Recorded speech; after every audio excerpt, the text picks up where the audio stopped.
Hello, I'm Elizabeth Gemmell. I'm an Associate Professor in History at Oxford.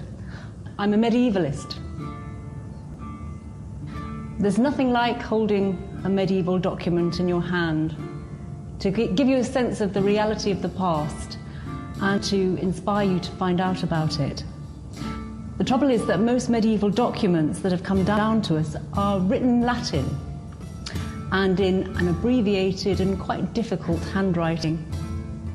They can seem like a closed door to us. But the past belongs to everybody, not just to professional historians. And this session is designed to help you get started with some practical tips with reading documents. The document that I've chosen, WP Beta E4, comes from Oxford University Archives. And the University Archives are housed in a small tower, way at the top of the Bodleian Library.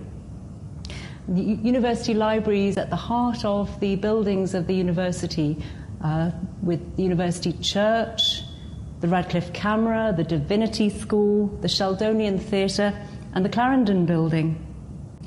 And just as the university's buildings and civil engineering span every century from the 12th through to the 21st, so its administrative documents housed in the archives date right back to the early 13th century, and they go on until the present time. There are grants of property and privileges, regulations and statutes, records of disciplinary proceedings and proceedings of other courts too. There are even newspaper cuttings dating from the time of the student demonstrations in the 1960s. Some of them are handwritten, some of them are printed, and some of them are digital. So having climbed to the very top of the winding staircase in the Bodleian Library, I find the document is all ready. I've chosen a 13th century one of the very earliest ones in the archives, and it's kept in a small cardboard box to keep it safe. So the first thing I do is get it out and unfold it.